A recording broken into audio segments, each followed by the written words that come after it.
કે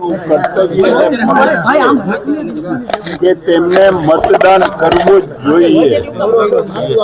એક ભારત દેશના નાગરિક તરીકે મેં મારું મતદાન કરેલ છે।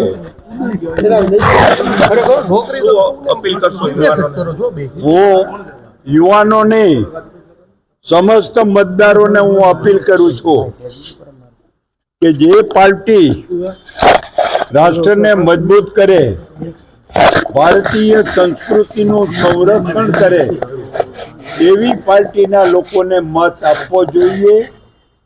અને આજ સુધી 2014 થી માંડી 2026 સુધી તમામ ક્ષેત્રની અંદર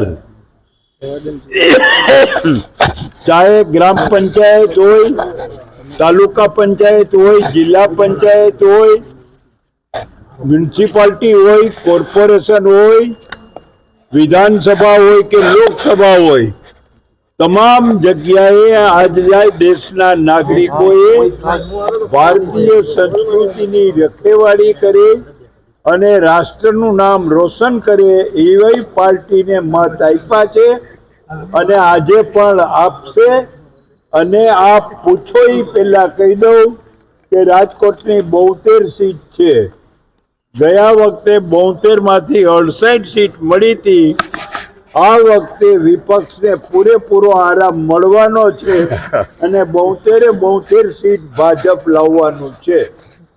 કયા મુદ્દાને આધારે એટલા માટે થઈને કે આજે સમસ્ત હિન્દુસ્તાનની અંદર બીજેપીએ એક ગ્રામ પંચાયત થી માંડીને પાર્લામેન્ટ સુધી લોકોના કામ કર્યા છે।